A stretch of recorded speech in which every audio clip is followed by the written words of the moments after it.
I'm not going to go into announcements because I could post those in our Facebook group any point in time. But I want to introduce you to Katie. Katie has been on, actually, she signed right around when I did under Megan Eggleston on Team Phoenix. And we went to our first Super Saturday together. And she just had Charlotte. And neither of us knew what we were doing. But that's when I met her, and I thought she was so sweet. Right off the bat, and I knew she would be a good coach just from talking to her right then and there.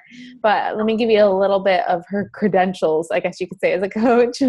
She's in Success Club 5 All-Star. She hit that in August, and she's at 10 months of Success Club 10 or higher on the leadership ladder, which, you know, has a lot of those good markings of whether you're growing your team or not. She's a team leader.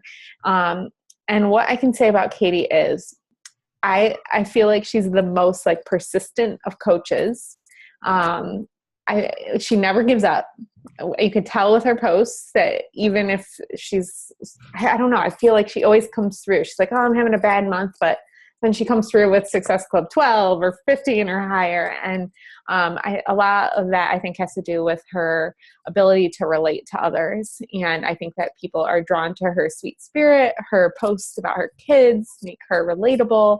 And I feel like I'm so blessed to be able to call her my friend too. We've gotten to know each other really well over the past few months. And I appreciate what she has to offer her people. And I'm so thankful that she's going to do this call on how to present the business through public Facebook posts, which I have to tell you, it's one of my weakest areas because I'm scared, and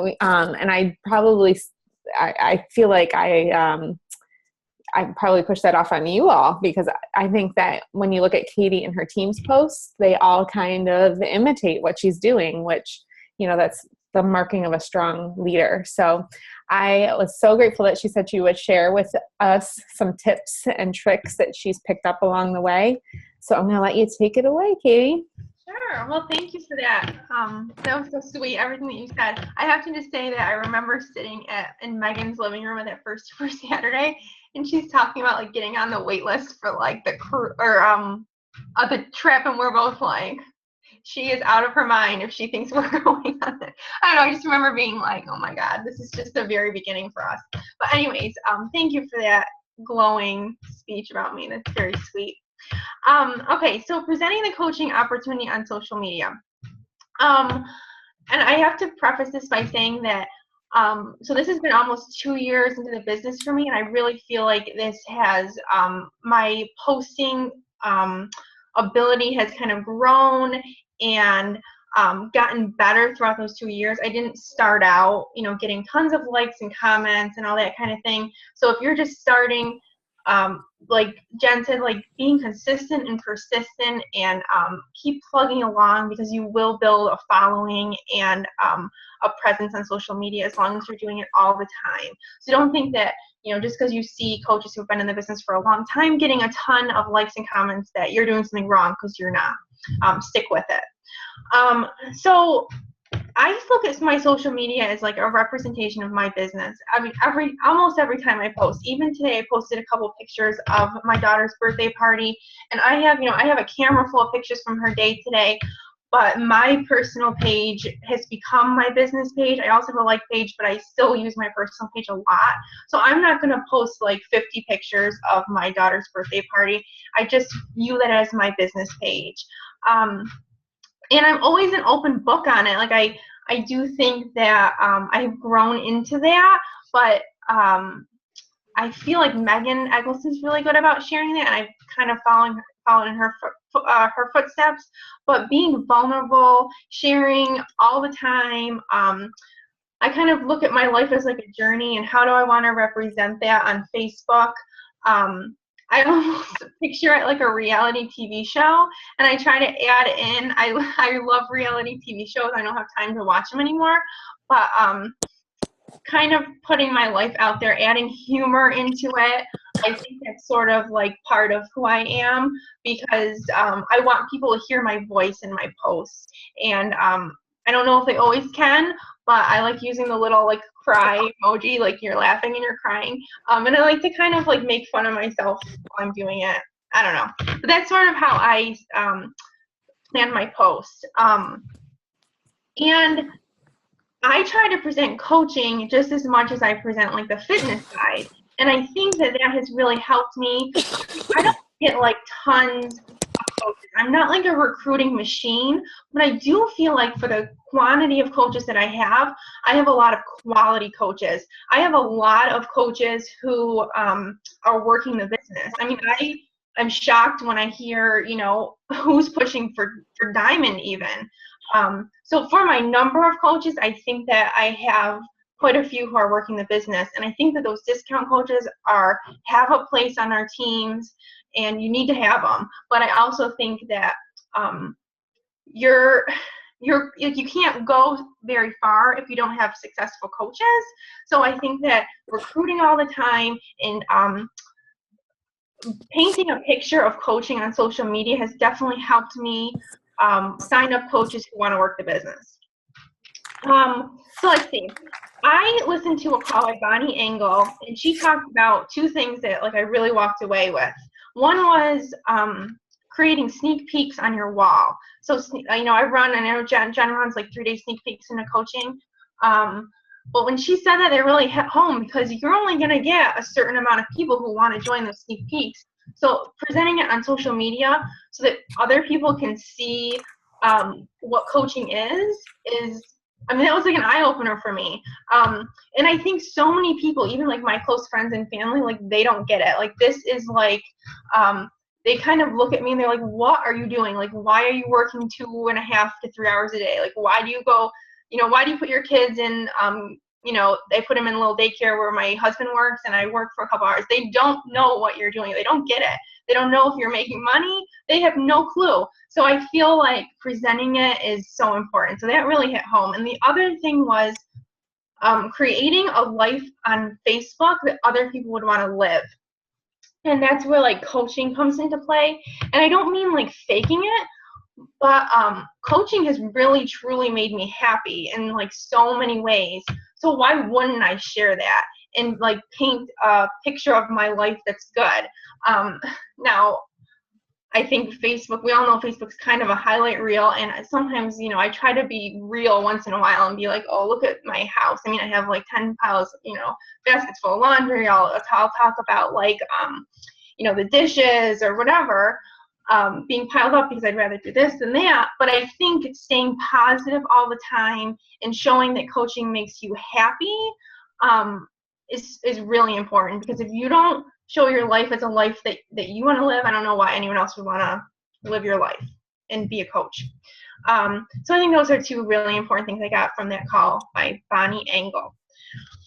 Okay, so I have two things that I try to represent with my coaching posts. And this is what I tell my coaches. You have to think about what you love about coaching, how it's impacted your life, and then you need to figure out how to show it on social media. I have my coaches make a list of things that coaching has done for them, and everyone's is going to be different depending on where you are in your coaching career. Maybe you're just beginning and it has everything to do with like your fitness journey and the accountability groups and whatever, and maybe you're a little bit further and you're earning enough money to pay for your mortgage or save up for a vacation or whatever. But you need to think about what it's done for you. And if you're obviously still here on this call looking to make your post better, I think it's probably been something positive for you. And I always go back to that list when I'm looking for a post. And I want to tell you guys that like I put a lot of thought into my post. I think that I get the majority of people interested from my post. I think I get less from like reaching out to people personally, and more from people like a lot of my contacts come to me after they've seen something. And then my second one is, what are people's common fears about coaching, and then address them in my posts like over and over and over. You can't just do, just like with your fitness post, you can't just do one post and expect everyone to come running and buy a challenge pack. Just like commercials on TV, sometimes people need to see it like over and over and over and over again before they finally decide to reach out and ask you about what are you doing. Because people, like I said before, they don't get this. Okay, so those are the two things. All right, so back to the first one. So I know what I love about coaching. Those are the friendships, the money. I'm not afraid to talk a little bit about it. You know, I don't put exact dollar numbers in my posts. If people ask me, I am like an open book about what my checks look like. But it is something that I've liked about this. The trips, and then obviously the changing of people's lives. So I make my list and I use it. I feel like too, we all have like a challenge we need to overcome when we're talking about coaching and what it's done for our families. For me, I felt like I was already a stay-at-home mom when I started coaching. So people are going to look at me and be like, she doesn't need to earn money. So like, what's she talking about? Like, she was already staying at home. They were already making it work. Her husband must have a decent enough job. You know, I felt like that was kind of what I had to overcome. Like, I wasn't going to be saying, you know, I'm replacing my my income and now I can stay home. So I feel like I had to like work that into my posts and make it real and make it share it in a way that people would relate to me. So for me, what I did, and I'll share some of my posts in a few minutes so you can kind of see that, was I talk about how, and this is true to my life, that we made it work for me to stay home. I always wanted to stay home with my kids. So, you know, before we got married, we put money away, and we were young. I mean, we were 24. You know, my husband was new in his job. It's not like he was making a ton of money then. I mean, obviously, 7 years later, we're in a different place.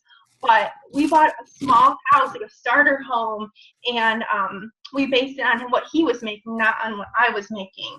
And I talk about that in my post. And now that I have money coming in, you know, I mention that, you know, I can fly out to California and visit my girlfriend, or I can, you know, I don't even know, I'm trying to think off the top of my head, you know, go shopping and spend money at stores that I wouldn't before. And yeah, those things are like luxuries, but I'm open about the fact that I'm not like a rags to riches kind of story. Like you sometimes hear, like, I don't know, Lindsay Matway talks about how she was like bankrupt and whatever. But I still think that I'm able to reach people because I am. That's sort of like the challenge of how am I going to present this? But I'm open about it, and I'm honest. It's really weird to like talk positively about yourself, but I do feel like that's something that you know, people who knew me as a teacher, I've got a lot of my friends from my old school on there, and they knew that I was okay being a stay-at-home mom and that we were okay doing that, and they always looked at me like, how are you making that work? And now I'm like sharing that and showing that now we have two incomes and everything's different and whatever. So I talk about that a lot in my posts. And I think that no matter how much money you're making, you know, you can share even if it's a little bit. One of my coaches is able to go to the spa once a month and spend $100 because she's got some extra money, and she works full time. So it's not like, you know, she needs the money to live, but she's able to do that. So she shares it on her social media. So even if it's just a little bit, I think that it's important to share that. And if you are, you know, we were just, you know, Megan just posted on the Team Phoenix page about her month, $18,000 last month. I mean, that's a huge deal. So if you can see the potential, if you feel like you're in this for the long run, you know that if you stick this out, I mean, you're just gradually going to earn more and more and more. So I think having that in your mind makes it easier to post a little bit about money. I do think that it's really hard to post about money, but I've had several people inquire, and they'll be like, are you telling me that you're making as much as you made when you were teaching? And I was only 2 years in teaching, so I wasn't making like I wasn't like earning a ton of money, but that brought them to me, and that made them interested in coaching because they had no idea. And you know, they both of these girls that I'm thinking of have young children, and they're like, I don't want to go back to teach and leave my baby. So I think that while I wasn't putting like a dollar sign, just talking about that openly brought eyes to my post.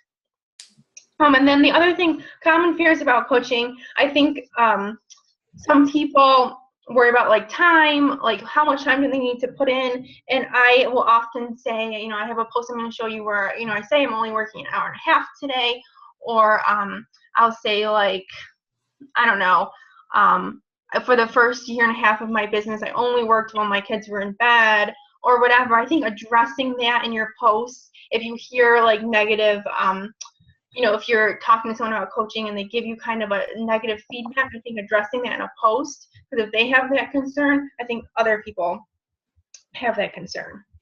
So that's what I have to tell you guys. And then Jen shared a couple, we talked about a couple of posts that she liked. So I'm going to see if I can screen share. I've never done this before. So let's see. If you click share screen, you should see one that has what you're seeing right now on your screen. Just double click on that. Okay, let me see. There we go. Can you see my PowerPoint? Yeah. You put together a PowerPoint. Look at you. Yeah. My husband helped me. You're so good. Well, now you're going to have to do this call for like every team out there. All right. So let me put it into, okay, there we go. All right, here we go. All right. So this is one post. So getting ready to take my oldest on his first preschool field trip this year. I don't have to worry about taking a day off of work or having enough time off to still get paid. My hubby doesn't have to worry about it. I work when and where I want to. I take time off when I want to, and today it's the morning to be there. Because all these little things with my babies are really the big things.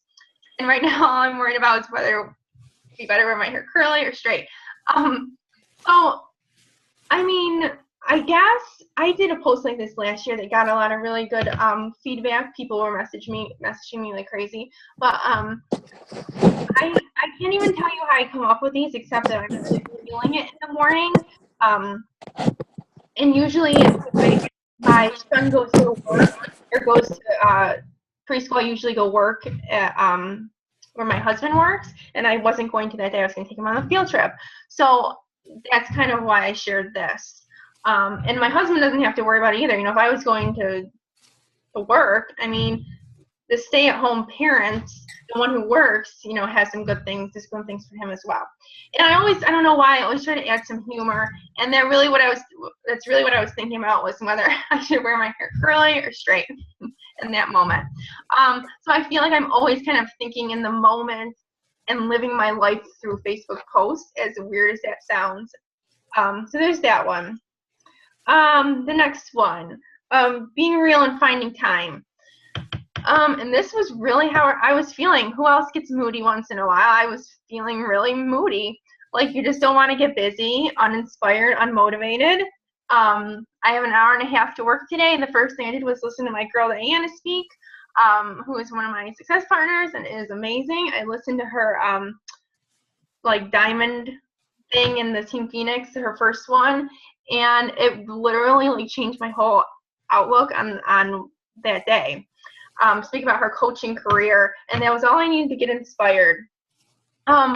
So, I mean, I guess with this one, I don't even know what to say about it. That's really how I felt in the moment. And I wanted to put in there that I literally only had an hour and a half to work, and then, and what my workspace looks like. And oddly enough, somebody commented on there, one of my friends commented and said, where are your kids? Are your kids in Kidtown, the area? And that also gave me a chance to say, yeah, they're in Kidtown, which I also like kind of putting out there. Yeah, I think for me, seeing that post, it just shows what it looks like for us too. She has her Facebook page open. Woo, that's really stinky hard work, right? But I think a lot of people don't realize, that we do actually make some money from this too. They think, I know even Megan said some of her parents or some of her friends and family, her mom had mentioned from early on that they thought she was doing this for free. So this just shows that you're there, you're working. I think it's a great post. Thank you. And thank you for yeah, you're right. I mean, it is work. I mean, I really am feeling I'm going to work. So, all right, the next one. This is a long one. And actually I copied your Jen on a lot of this. She had a post similar to this, and I changed it a little bit, but For this one, and it's actually 2 pages. So I won't read this one out loud. You guys can kind of read it to yourselves. And I loved it when she posted it. But I feel like you made it better, though, just so you know. What'd you say? You made it better. Mine wasn't that good. Oh, please. Yours was really good. What I liked about this was she listed the questions that she thought, about before she signed up as a coach, or before she at least committed to, going after coaching. I think some of us signed up as discount coaches, and I know that those questions were questions I asked myself, like, who's going to want to trust me with their health and fitness goals? I am not in shape. What if no one comments on my first clean eating post? Like, these are all things that I felt sick to my stomach about when I first started. So no, it's good. You're taking that, what are some of your common fears, and putting them into a post. It's good. And I think actually when Jen posted this and I kind of revamped it and did my own, I had a couple people who were feeling afraid to do this.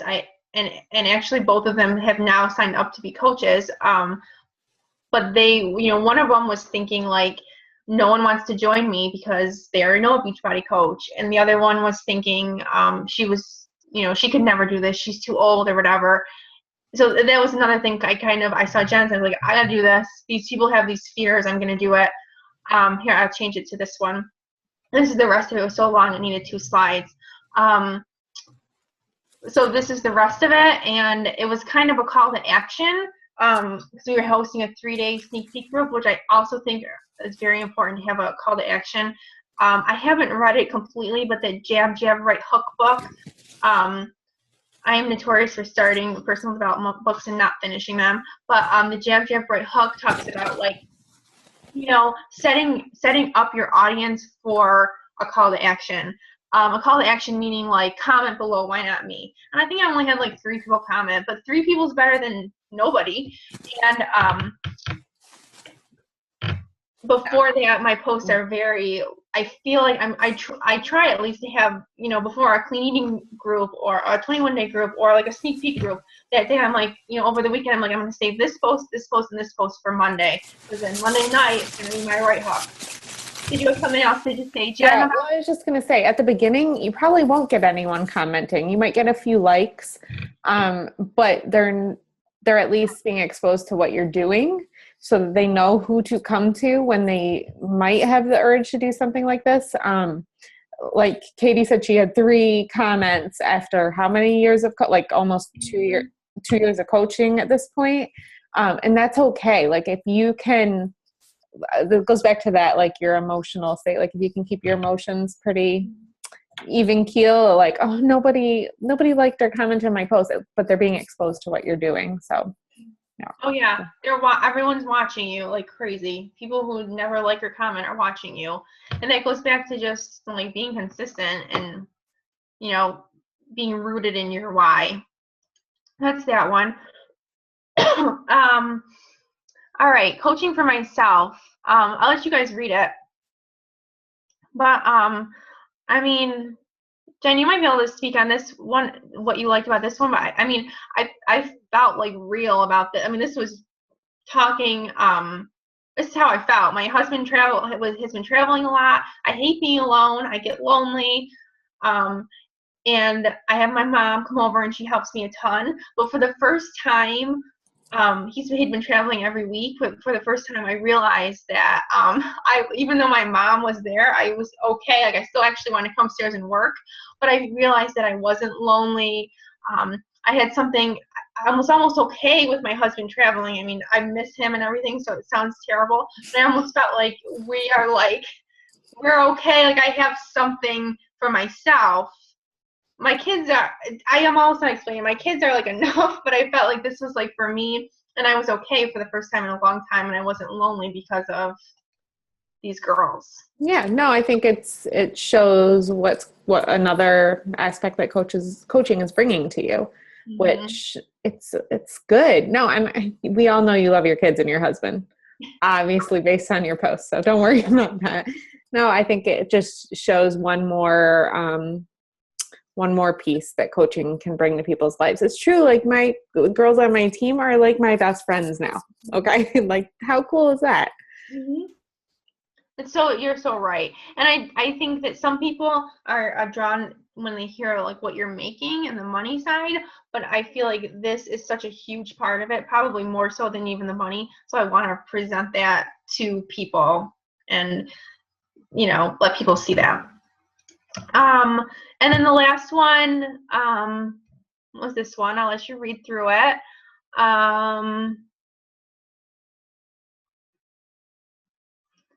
I don't know. I mean, you can read it, and I mean, I talk just a tiny bit about my income. Again, I don't think you need to be earning, you know, a full-time income to talk a little bit about that.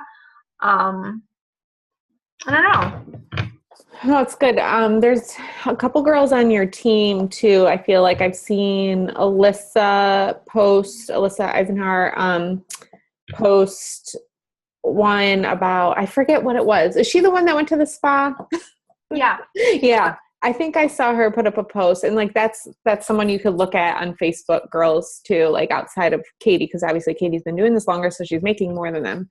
But yeah, there's ways to talk about, you know, what coaching's brought to you, even if you're not making a full-time income. And I remember seeing you do it even way back when, Katie, when you were making probably a couple $100 a month. I feel like you've always been good at this. So Megan actually challenged me to do it a while back. That's probably when you saw that. But even if you start small with, you know, I actually told my coaches, if I give you a present, you should post it on social media. I mean, every little thing. And I think you can create, it doesn't just have to be like, look what I got. Like, I don't know, I feel like you can be creative and think outside the box with it. And I don't know. I almost feel like you have to be constantly thinking about what your next post should be and how you're going to get creative with it. Mm-hmm. So that's basically all I have. Let me stop the screen share there. Awesome. Okay. Well, thank you. I'll tell you all, I'll be vulnerable with you all. I hate talking about money. It makes my skin crawl. It makes me incredibly uncomfortable. My husband doesn't like when I talk about money. He's very private about that. So that's probably part of my hesitation when I'm thinking about posts. I want to be respectful to him. So it requires me to be even more creative. But I am working with another girl on a different team, and she's challenged me to do 2 business posts a week. So you all can hold me accountable to that. I've done 3 in the past week. It gets easier, I think. What was that? It gets easier?